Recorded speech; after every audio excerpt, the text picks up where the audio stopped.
पृष्ठभूमिमा देखिएको प्राचीन काली मन्दिरबाटै हजुरहरूले थाहा पाइसक्नुभयो, यो मेरो गृहनगर रङ्गेलीको दृश्य हो। मेरो घर र मावली मोरङ निर्वाचन क्षेत्र नम्बर 5 अन्तर्गतको रङ्गेली नगरपालिका 7 मा पर्छ।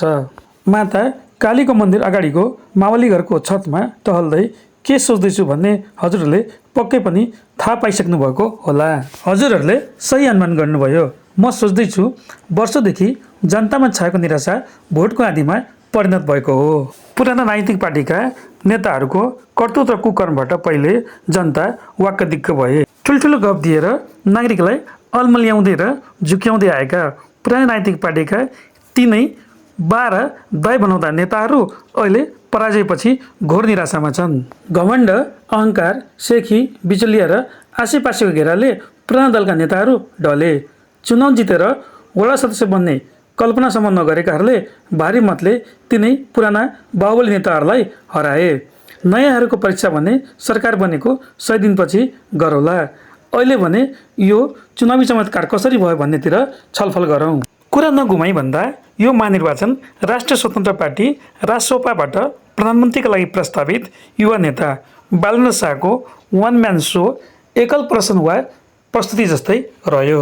सबैभन्दा उल्लेखनीय तथ्य, न बालेनले तराईका अन्य परम्परागत नेताहरू झैँ मत तान्न पहाडी मधेसीको सम्प्रदाय कुरा गरे, न त म मधेसी हुँ त्यसैले मलाई भोट दे भनेर नागरिकलाई दबाब दिने प्रयास नै गरे। उनको छोटो छोटो भाषणमा राष्ट्रियता झल्कियो। बालेनको चुनावी प्रचारको अभियान जित्नका लागि भोट माग्ने भन्दा पनि जातीय एवं सङ्कीर्ण सोचबाट माथि उठेर देश जोड्ने जस्तो देखियो। बालेनको व्यवहार र बोलीलाई देशभरिका सबै तबकाका नागरिकले मन पराए र पत्याए। आम मान्छेले बालेनको नेतृत्व क्षमतामाथि विश्वास गरे अनि बालेनलाई प्रधानमन्त्री बनाउने निधो गरे।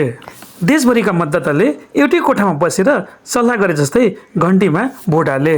मैले यति औती भोटले चुनाव जिते भनेर कसैले घमण्ड नगरे हुन्छ। अनि यो निर्वाचनको क्षेत्रगत विश्लेषण गर्नु भनेको वाहियात हो। किनकि बालेनलाई प्रधानमन्त्री बनाउनका लागि बहुमत पुर्याउन देशभरिका जनताले भोट हालेका हुन्। प्रत्यक्षतर्फको केही सिट यताउति गए पनि समानुपातिकको मत परिणामबाट त्यो प्रष्ट भएको छ। योग्यता, दक्षता वा आसेपासेले गर्दा चुनाव जिते भनेर अनागको घमण्ड नपाल्नुहोला। यही अहङ्कारले पुराना राजनीतिक दल र त्यसका अधिकांश नेताहरूको पत्ता साफ भएको छ। चुनाव अगाडिदेखि नै फलानु राजनीतिक पार्टीको गढ वा क्षेत्र भनेर भोटको कित्ता काट गरेर जित हारको अनुमान गर्ने दिन गयो। बहुसंख्यक स्वतन्त्र मतदाता, जसलाई साइलेन्ट भोटर वा मौन मतदाता भनेर चिनिन्छ, उनीहरूले कुन दल वा नेतालाई भोट हाल्छन् भन्ने अन्तिम क्षणसम्म पनि थाहा हुँदैन। आफू उठेको क्षेत्र वा देशमा विगतमा कुनै योगदान नदिएका र चुनाव जित्छु भनेर कल्पना समेत नगरेका व्यक्तिहरू बढे हस्ती उम्मेदवारहरूलाई धुलो पिठो पार्दै भारी मतले विजय भएका छन्। देशमा परिवर्तनका लागि बालेनलाई नै प्रधानमन्त्री बनाउनु पर्छ भने बढ्दो जनविश्वासले यो सबै सम्भव भएको हो। बहुसंख्यक मतदाताले राष्ट्रिय स्वतन्त्र पार्टीबाट आफ्ना क्षेत्रमा को उठेका छन् भन्ने पनि विचार गरेनन्। उनीहरूले मात्र घन्टी हेरे, त्यो भनेको माया, आदर र विश्वासको मत थियो। यो सब बालेनको लोकप्रियता चुनाव प्रचारको क्रममा उनको र पत्नी सबिना काफ्लेको सभ्य र सुन्दर शैलीले घन्टीको पक्षमा बेजोड माहौल बनेको हो। यो यथार्थ सबैले स्वीकार्नुपर्छ। प्रभावशाली युवा नेता बालेन शाहले पूर्व प्रधानमन्त्री एवं नेकपा एमालेका विरुद्ध एवं घामट नेता केपी शर्मा ओलीलाई भारी मतान्तरले पराजित गरेपछि धेरैलाई अनौठो लागे पनि मतदान सकिए लगत्तै मैले यो सम्भावित परिणामबारे सङ्केत गर्दै रिपोर्ट बनाएर हजुरहरूलाई सुनाएको थिएँ। राष्ट्रिय स्वतन्त्र पार्टीको जनकपुरको आमसभादेखि अहिलेसम्मको गतिविधिलाई सूक्ष्म ढङ्गले निहाल्यौँ भने यो महानिर्वाचन बालेन्द्र शाह बालेनको लोकप्रियता वरिपरि घुमिरहेको पाउँछौँ।